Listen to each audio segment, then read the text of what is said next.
So I talked a lot about My Little Pony as well, and I grew up on My Little Pony. I hate the new generation. The new generation makes no sense. It makes no fucking sense, and it's awful, horrible writing. But I like the Generation 4. It was always my favorite. And my favorite characters were Trixie, and Rarity, and Twilight. Those are my favorite characters. Twilight Sparkle, I mean. But anyway, my favorite episode for number 1 is A Candlelight Wedding, because of how fucking crazy the plot was. I mean, the plot was super outlandish. I mean, you have the changelings, which they can take over anybody's form, and they can, like, literally change into other ponies. And they can manipulate people to think that that is a pony when it's not. And so it's like a weird kind of thing. And she, the changeling queen, she, like, impersonates Princess Cadance. And she sends her to this cave, and she is trapped. And well, Princess Cadance, like, and she's impersonating her, and she takes over the fucking wedding, and she brainwashes Shining Armor to obey her, and it's like really fucked up. It's like really crazy, but it's really interesting. And the whole changelings as a concept are really interesting because they can change into anybody's fucking form. And so they can manipulate anybody, and they can make you think it's the real pony doing those things when it's not. So it's like fucked up. But yeah, Candlelight Wedding was one of my favorite episodes because of how crazy the plot was and how outlandish the idea, the whole concept was. Okay, you have This Day Aria, which is her singing this song with herself. And it's like, but this evil version of herself. And it's like a weird doppelganger kind of thing. Like, it's just a clone. Well, not exactly a clone, but it's just fucking crazy. This Day Aria is such a good song, by the way. I love This Day Aria. The song that Cadance sings with, like, this evil version of herself, the changeling queen that, like, impersonated her. That is, like, one of my favorite songs. It's such a good song, and it's such a crazy episode for how outlandish and crazy the whole concept, the whole idea was. I mean, you literally have an impersonator, a doppelganger, clone. Well, not a clone, but she impersonates Princess Cadance, and then she tries to take over the fucking wedding, and she tries to kill everybody.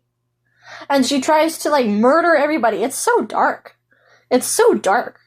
It's such a dark episode for, like, a kid show.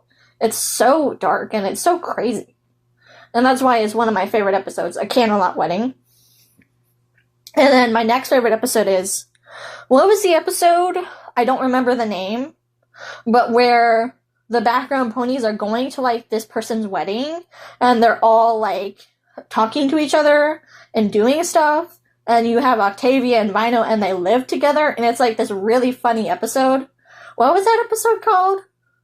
I don't remember what it was called, but it's the episode with the background ponies, and they're all doing stuff, and my favorite part of the episode was when Bon Bon, it's revealed that she's, like, a secret agent, and she works for some company that's, like, a secret agency. That was so funny. That was my favorite part of the episode. But, I really like that. That was really funny. And so that's my second favorite episode. My third favorite episode is Crusaders of the Lost Mark. Because, you know, Diamond-Tur, she was being abused by her mom, and her mom was being a bitch to her, and her mom was really horrible, and she, you know, she was abusing Diamond-Tur, emotionally abusing her for years and years and years. And Diamond-Tur, and that she was being abused by her mom, and that's why she was the way that she was. Which is really fucked up and sad. Which is really fucked up and sad. But, like, yeah, and they portrayed child abuse. And Diamond-Tur was being abused by her mom, and her mom was really, like, not beating her, not physically abusive, but emotionally abusive. And blackmailing her and stuff, and forcing her to do stuff, and Diamond-Tur was really suffering, and she was being emotionally abused. And that's why she was the way that she was, because child abuse. And it's fucked up.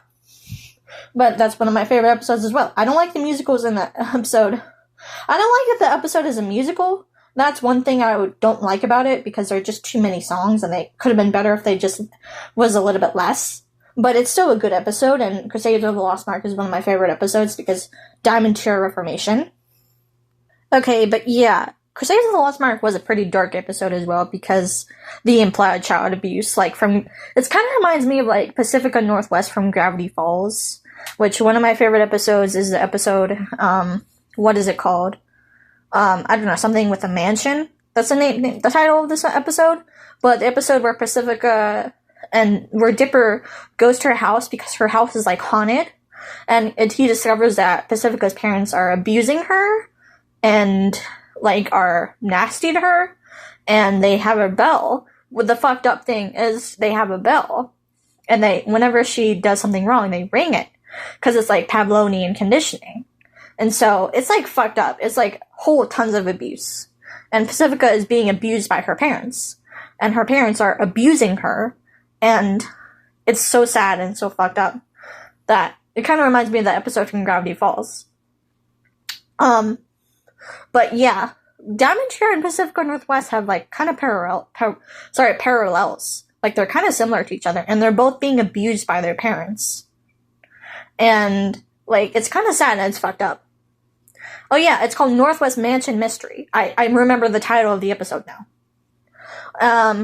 But it was really dark, and her house is like haunted, and Dipper investigates, and Pacifica, and she's being abused by her parents. It's very clear that her parents are abusing her, because ringing a bell when your child does something wrong, that's a child abuse. That's Pavlovian conditioning. That's abuse. Her parents are abusing her. And, it's fucked up.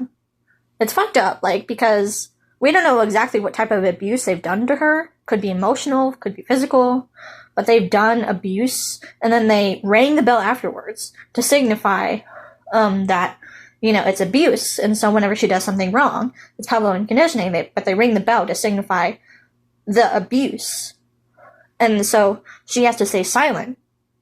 It's fucked up. It's just Pavlovian conditioning, it's just abuse, it's just fucked up stuff. It just really is sick. But it's really sick what her parents have done to her, just abused her, and it's fucked up. Child abuse in all forms is fucked up, but anyway. My third favorite episode of MLP, Fourth Generation. I'm not talking about Fifth Generation, because the Fifth Generation is awful and horrible, and I don't view it as canon, and we're just going to pretend it doesn't exist.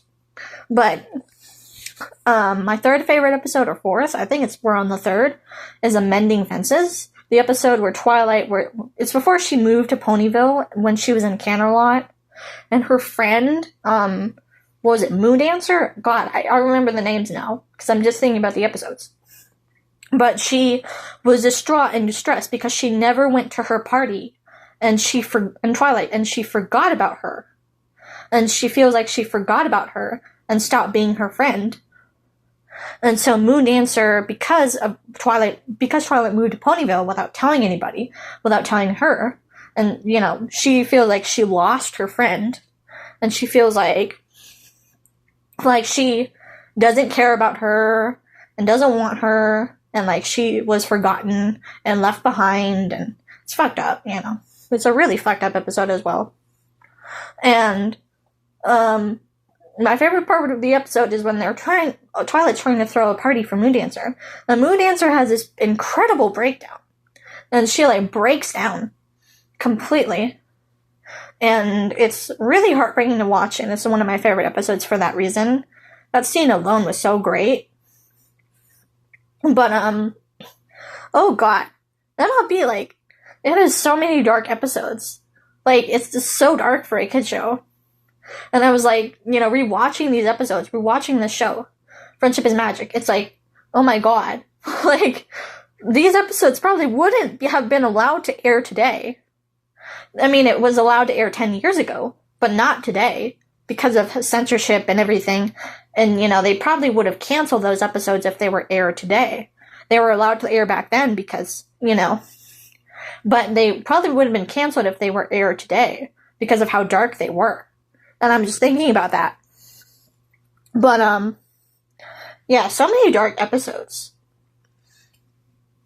So much dark shit in that show that was supposed to be for kids. Which it's not really. It's kind of for kids, but at the same time it's not really. because like there are so many dark things and so many dark implications, and it's like, I don't know, MLP, like Friendship is Magic, it was an interesting show, definitely very interesting, and it was very creative, and they went all sorts of routes with it, which is why it was good. And there were some bad episodes in between here and there that I didn't like, but most of it was pretty good, and most of it was pretty solid. And I'm just picking up my favorite episodes. First is A Camelot Wedding.